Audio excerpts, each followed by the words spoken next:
The first night he showed up to clean the building, he almost turned back because the glass doors reflected a man he barely recognized, tired eyes, wrinkled shirt, hands rough from too many jobs, and a weight on his shoulders that no one else could see. But then his phone buzzed, a message from his daughter. "Did you eat, Papa?" He swallowed hard, straightened his back, and pushed the door open because quitting was never an option anymore. Daniel had not planned for life to turn out this way. 3 years ago he had a stable job, a small apartment filled with laughter, and a wife who used to hum while cooking dinner. Then everything fell apart quietly and painfully, like glass cracking without a sound. The medical bills came first, then the long nights in the hospital, then the silence that followed after she was gone. And just like that, Daniel became both mother and father to 8-year-old Lily. He promised her one thing the night they returned home: "I will never let you feel alone, even if it costs me everything." During the day, Daniel worked at a small repair shop, fixing anything people brought in: broken fans, old radios, cracked machines that others had given up on. At night he cleaned offices in a towering corporate building downtown. He slept in pieces between responsibilities and lived in the spaces between exhaustion and love. Every morning he made Lily breakfast, braided her hair poorly but with effort, and walked her to school with a smile he practiced just for her. She never complained, but sometimes he caught her watching other families, and he knew she understood more than a child should. The cleaning job was supposed to be simple: clock in, wipe floors, empty bins, clean glass, and leave before the city woke up. No one noticed the cleaners, they were invisible, and Daniel preferred it that way. Invisible meant no questions, no pity, no explanations. But Daniel had always been the kind of man who could not ignore a problem even when it was not his responsibility, even when it cost him time he did not have. On his third week at the building, something unusual happened. The entire floor of one department was in chaos: papers scattered, frustrated employees staying late, voices raised in stress. Their system had crashed, computers frozen, data lost, hours of work gone. IT had been called, but no one had a solution yet. Daniel pushed his cleaning cart quietly past them. He kept his head down. It was not his place, not his job, not his world. But as he emptied a trash bin, he overheard a manager say, "If this is not fixed by morning, we lose the client." And something inside Daniel shifted. He glanced at one of the screen's error codes, blinking familiar patterns. He had seen something like this years ago when he used to work maintenance for a small tech firm before life forced him elsewhere. His hands tightened on the edge of the cart. "Walk away," he told himself. "You are just the cleaner here." But then he thought of Lily, of school fees, of the rent due next week, of the quiet fear that followed him every single day. So he did something no one expected. He stepped forward slowly and Sadie, "Think I have seen this before." The room went silent. A few people looked annoyed. One of them even laughed. "The cleaner thinks he can fix this." But Daniel did not react. He simply walked closer, pointed at the screen, and explained calmly, "It is not the system itself, it is a loop in the backup restore process. It keeps restarting before completion." They stared at him, confused, skeptical, but desperate. The manager hesitated for a moment, then stepped aside. "Fine, try, we have nothing to lose." Daniel sat down carefully, almost like he did not belong in the chair. His fingers moved with a confidence he had not felt in years. Step by step he traced the issue, bypassed the loop, manually adjusted the process, and restarted the system in a controlled sequence. The seconds felt like hours. Everyone watched, no one spoke, and then the screen flickered. The system came back, files restored, data intact. The room exploded into noise, relief, disbelief.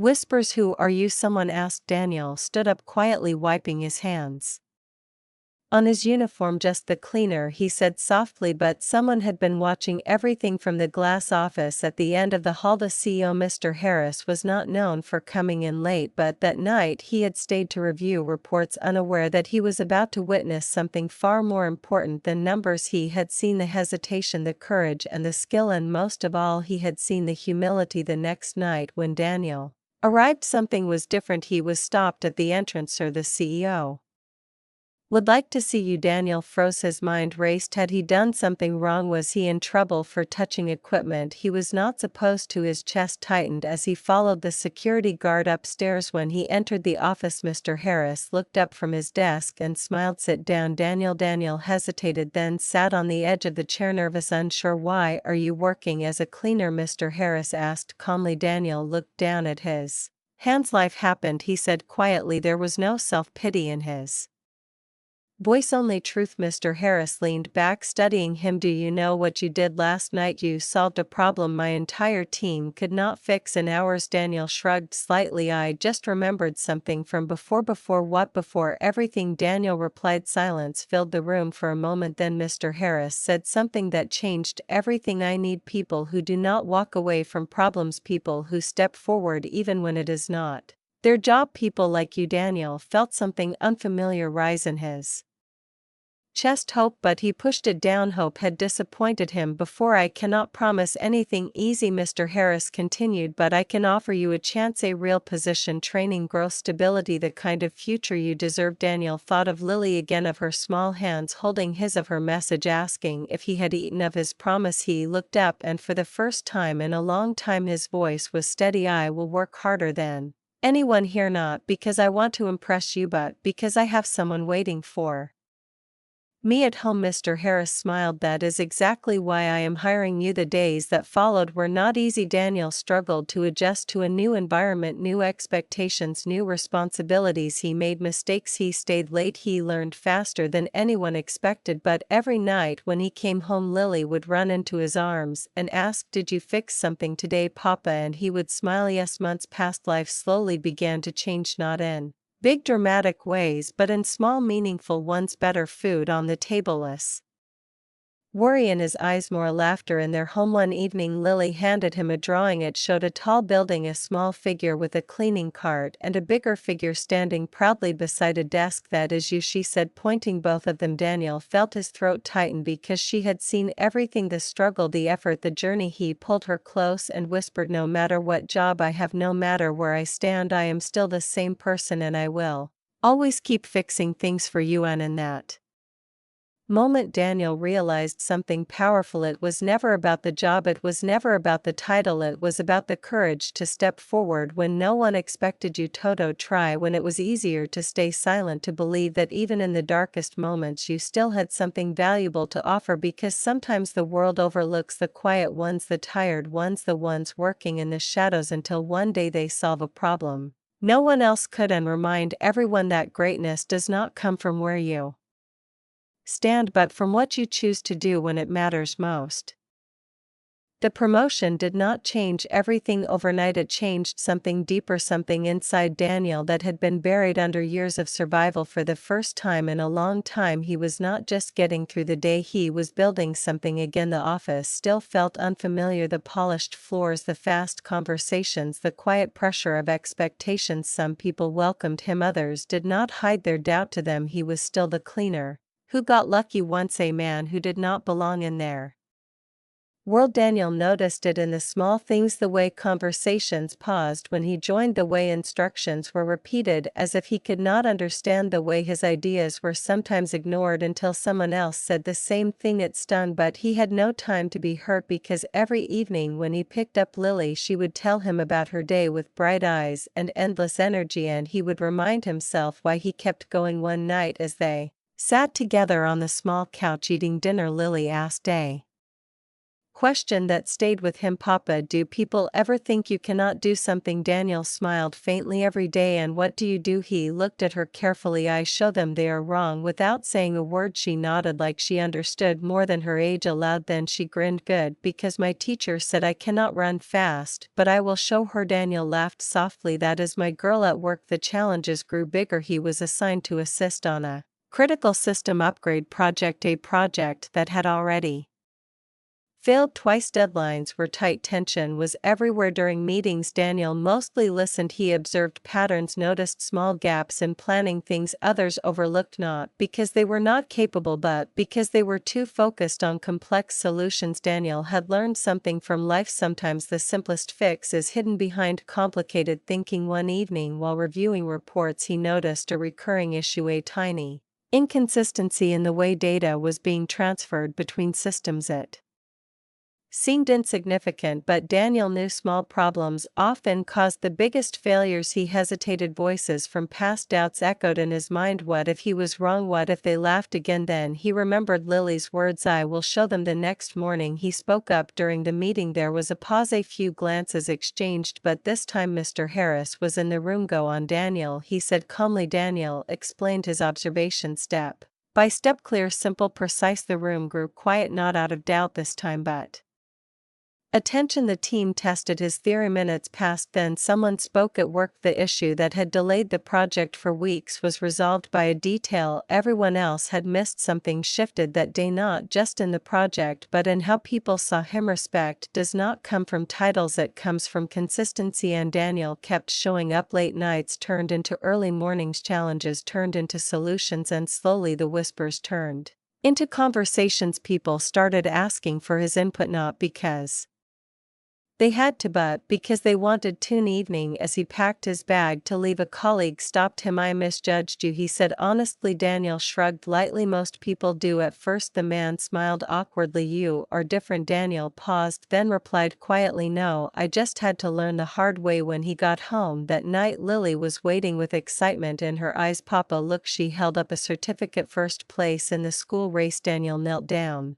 his eyes shining. "You showed them." She nodded proudly. "Just like you said." He hugged her tightly, feeling a warmth he had not known in years, a quiet victory, not just for her but for everything they had been through. Months passed and the project became a success. The company secured a major client, growth followed, opportunities expanded, and one afternoon Mr. Harris called Daniel into his office again. This time Daniel walked in without fear. "You have done more than I expected," Mr. Harris said. "You have changed how this team works, how they think." Daniel listened quietly. "I want you to lead the next division." Daniel blinked, surprised. "Lead?" Mr. Harris nodded. "Not because of what you know, but because of how you think." Daniel took a deep breath. Images flashed through his mind, the glass doors from his first night, the cleaning cart, the silent struggles, and now this. "I accept," he said finally. That night he and Lily celebrated with something simple: takeout food and laughter on the floor of their living room. At one point Lily looked at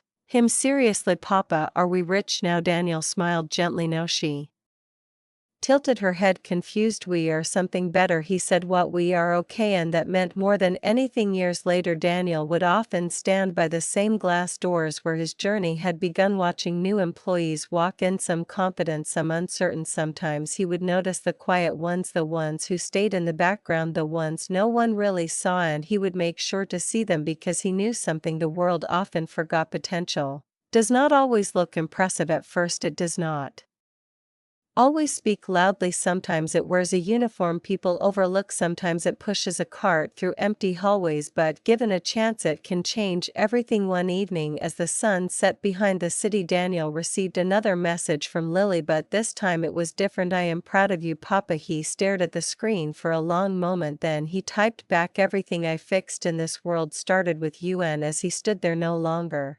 invisible, no longer overlooked, Daniel understood the truth that had carried him through every hardship. It was never about proving others wrong, it was about proving to yourself that no matter how far life pushes you down, you can still rise, step forward, and fix what seems impossible, one small brave choice at a time.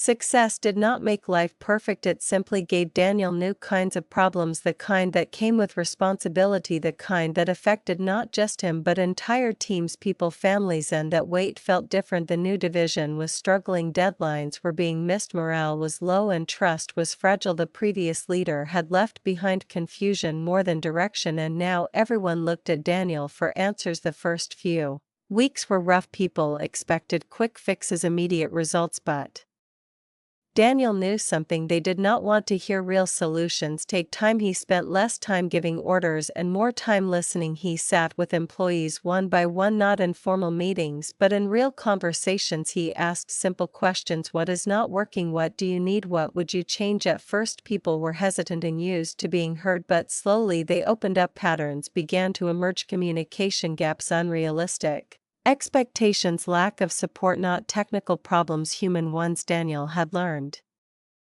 This long ago broken systems can be fixed with skill. Broken trust requires patience, so he started there. He made small changes first, clearer plans, realistic timelines, open discussions. He encouraged mistakes to be shared instead of hidden. He made sure no one felt invisible. It reminded him of who he used to be, pushing a cart in silence, hoping someone would notice. Weeks turned into months and something began to shift again. The team started working together instead of apart. Ideas flowed more freely. Pressure turned into purpose. The results followed naturally. One evening, after a long day, Daniel stayed back alone. The office was quiet, just like it used to be during his cleaning nights. For a moment, he closed his eyes and listened. The silence no longer felt heavy, it felt earned. As he walked past the hallway, he noticed something familiar. A cleaning cart. A young man stood beside it, wiping down a desk, head slightly lowered, movements careful and quiet. Daniel paused for a second. It felt like looking into the past. He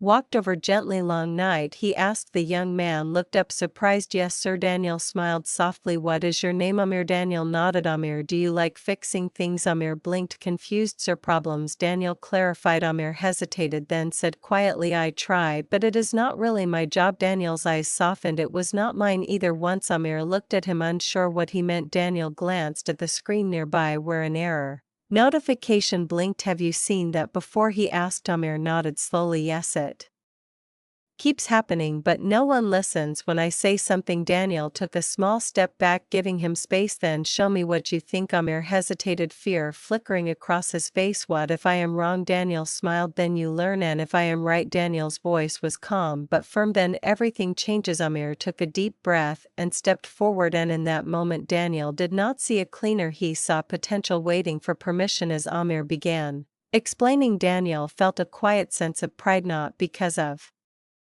what was about to be fixed, but because the cycle was continuing. Someone had given him a chance once. Now it was his turn. Later that night, Daniel walked out of the building under the soft glow of streetlights. His phone buzzed again. Another message from Lily. I got into the science program. He smiled instantly. I knew you would, she replied quickly, because I fix things too. Daniel stopped walking for a moment, staring at the words. Then he looked up at the building behind him, the place that once made him feel invisible, now a place where he had found purpose, but more importantly, a place where he could help others be seen. When he reached home, Lily ran to the door just like she always had, but she was taller now, stronger, more confident. Life had moved forward, but the feeling remained the same. He hugged her tightly. Tell me everything, he said, and as she spoke with excitement filling every word, Daniel realized something deeper than success or struggle. This journey was never just about survival, it was about impact, the quiet kind that spreads from one person to another, from one act of courage to the next, because every time someone chooses to step forward, to speak up, to try despite fear, they light a path for someone else, and sometimes that someone else is watching silently, waiting for a reason to believe, just like he once was. As the night settled and the world slowed down, Daniel sat by the window looking out at the city lights. He thought about every version of himself